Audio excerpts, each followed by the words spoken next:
22 अप्रैल 2025 पहलगाम हमला।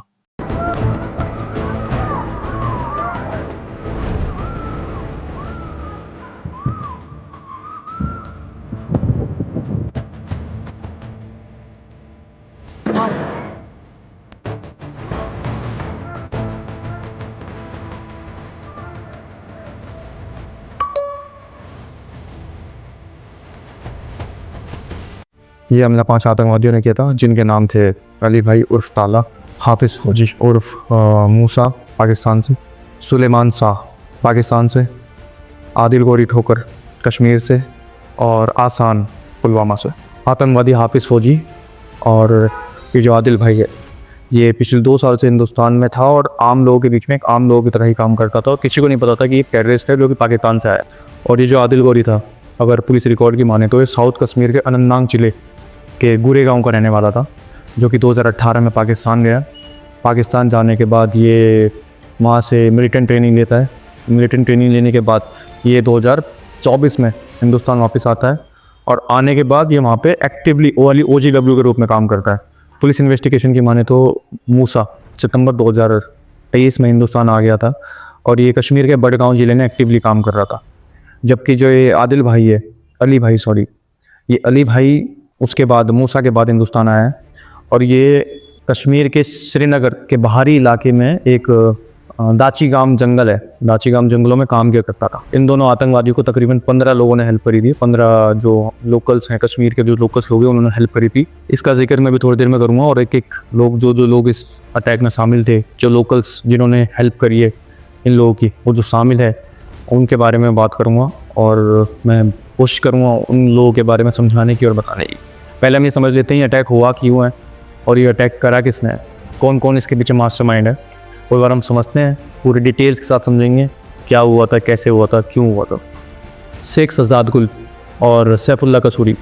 शेख शहजाद गुल जो है ये कश्मीर का रहने वाला था और कश्मीर के श्रीनगर ज़िले का रहने वाला था।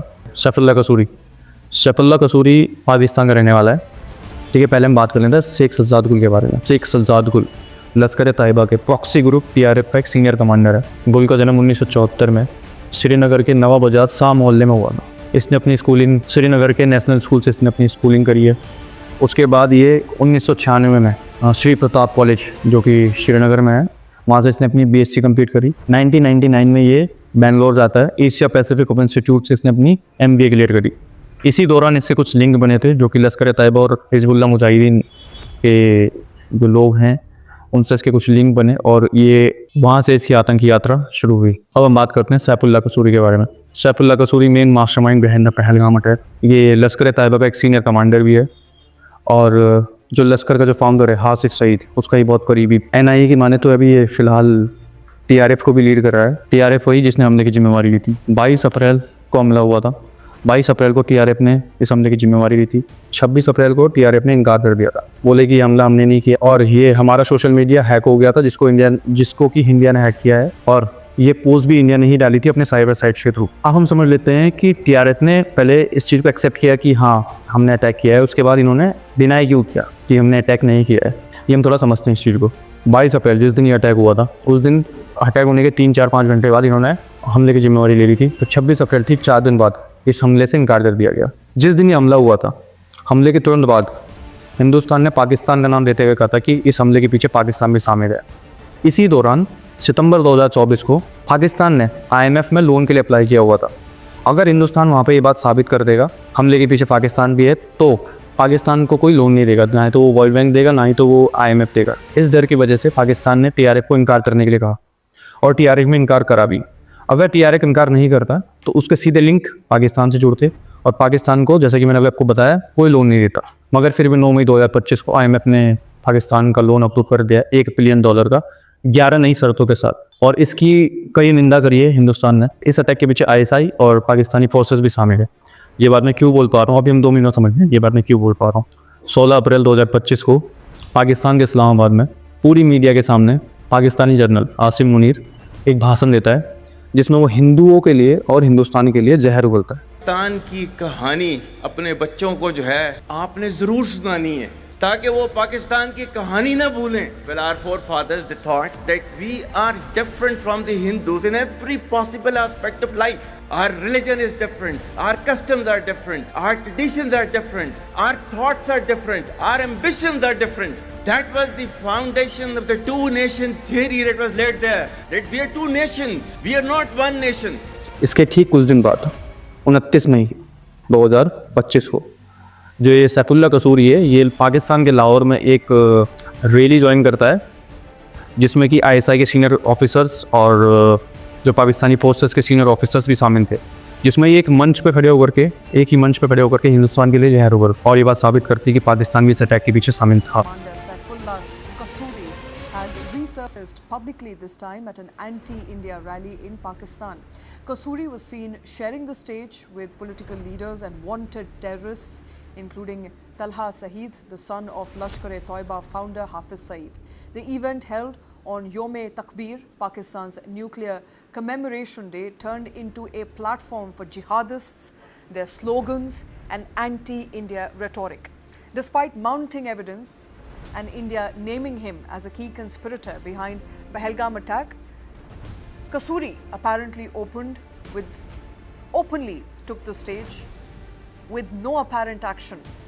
जैसा कि मैंने आपको थोड़ी देर पहले बताया, इस हमले के बीच 5 आतंकवादी शामिल थे, 3 पाकिस्तानी और 2 कश्मीर के 2 लोकल थे, एक पुलवामा से और एक कश्मीर से। ये दोनों आतंकवादी पूरी से बीच में घुल मिल गए थे और इन दोनों ने ही सभी लोगों को मैगी काउंटर 30 चौकी तक इकट्ठा किया ताकि नुकसान ज़्यादा से ज़्यादा हो सके। बचे हुए लोगों ने बताया उन्होंने मर्दों को अलग किया, औरतों को अलग किया, मुसलमानों को अलग किया, हिंदुओं को अलग किया और बुद्धिस्ट को और क्रिश्चियंस को अलग किया।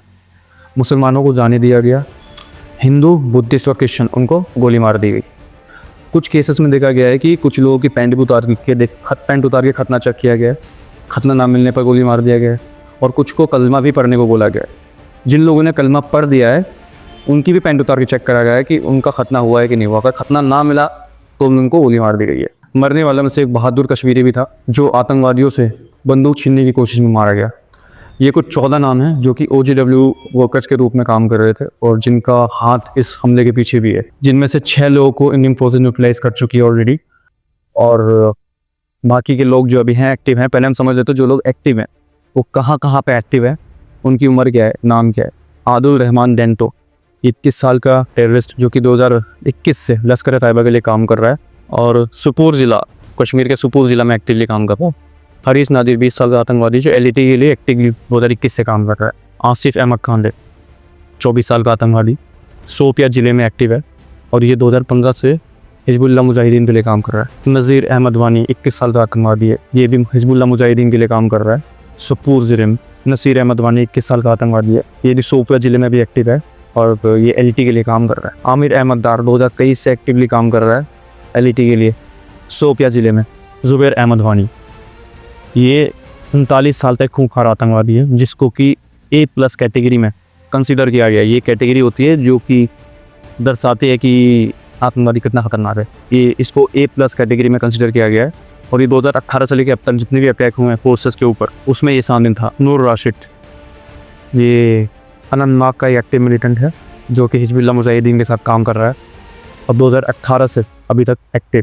जाकिर अहमद गानी ये भी एक मिलिटेंट है जो कि इन्हीं में से पहचाना गया है। ये 10 मिलिटेंट हैं जो अभी एक्टिवली काम कर रहे हैं जिनके लिंक पहलगाम हमले से मिले हैं। अब हम बात कर रहे थे जिनको फोर्सेस न्यूट्रलाइज कर चुकी है। 6 लोग हैं जिनको फोर्सेस न्यूट्रलाइज कर चुके हैं। 3 को न्यूट्रलाइज किया था 13 तारीख को, 3 को न्यूट्रलाइज किया है 15 तारीख को। शाहिद अहमद होपे 27 साल का मिलिटेंट था जो कि शोपिया जिले में एक्टिव था, LET के लिए काम करता था और इसको 13 तारीख को न्यूट्रलाइज कर दिया गया है। आनंद साफीदार ये भी एक मिलिटेंट था जिसको 13 तारीख को न्यूट्रलाइज कर दिया गया है।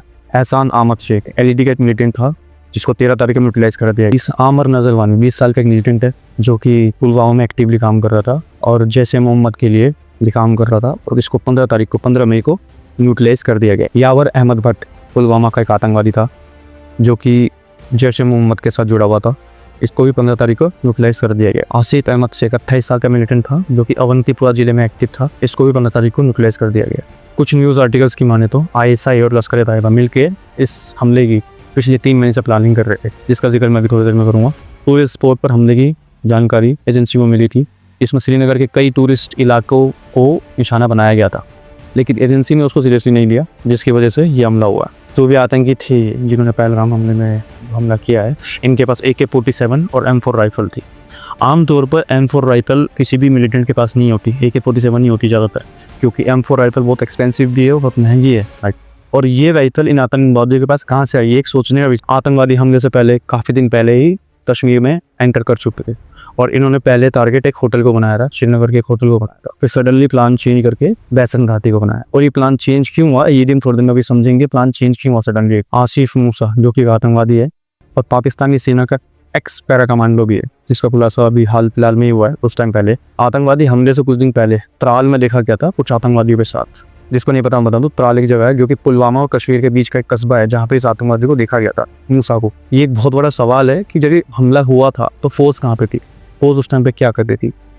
तो ये हम थोड़ा सा समझते हैं कि जब भी हमला हुआ तो फोर्स कहाँ। सरकार इस बात को मानती है कि उनसे गलती हुई है, और वो बैसन घाटी जो 2 महीने बाद खुलने वाली थी, जून में जो खुलने वाली थी, जून 2025 को, वो 2 महीने पहले 20 अप्रैल 2025 को खोल दिया गया और इसकी जानकारी फोर्सेस को नहीं दी गई, जिसकी वजह से कम्युनिकेशन में और सिक्योरिटी में गैप आया, जिसका फ़ायदा आतंकवादी ने उठाया। हमले के तुरंत बाद जो लोग वहाँ पे लोकल लोग थे, वहाँ पे जो कट्टू चला रहे थे, जो लोग काम कर रहे थे, उन्होंने घायलों की मदद करी और उनको सेफ जगह पे पहुँचाया।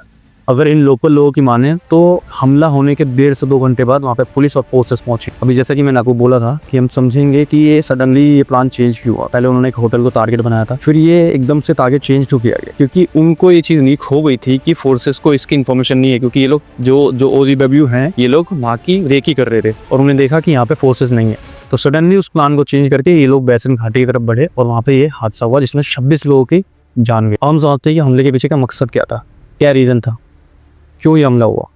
सैफुल्लाह कसूरी ने जो प्लानिंग करी थी, इसके पीछे रीज़न क्या। फिलहाल कुछ सालों से आर्टिकल 370 हटने के बाद सरकार ने कश्मीर के GDP को बढ़ाने में और टूरिज्म सेक्टर को प्रमोट करने में काफ़ी काम किया है और इससे इकोनॉमिक ग्रोथ लाने की कोशिश करी गई। सरकार का मानना है कि कश्मीर के लोगों का और सरकार का इससे आर्टिकल 370 हटने के बाद रिश्ता मजबूत हुआ है। हालांकि कई आतंकी ग्रुप हैं जो इसके अगेंस्ट हैं और वो इसको कश्मीर पर हमला मानते हैं। कुछ एनालिसिस रिपोर्ट ही मानती है आर्टिकल 370 हटने के बाद कश्मीर में जो ये टेररिस्ट हमले हैं ये बहुत कम हुआ है। तो इसलिए सैफुल्लाह कसूरी ने हमला प्लान किया था ताकि कश्मीर में डर का माहौल बना रहे और वहाँ की इकोनॉमिक ग्रोथ ना हो। देखो, इकोनॉमिक ग्रोथ जब भी कभी होती है तो वहाँ पे ऑटोमेटिकली खून खराबा कम हो जाता है, क्योंकि लोगों का दिमाग, लोग क्या जो सोच है वो पैसों की तरफ बढ़ जाती है, पैसे कमाने में बढ़ जाती है। इसी वजह से सैफुल्लाह कसूरी ने हमला किया ताकि टूरिज्म कम हो, वहाँ पे लोग कम आएँ और जो लोगों का माइंडसेट है, लोकल लोगों का जो माइंडसेट हो वैसे का वैसा ही रहे, उनके पास पैसे कम हो।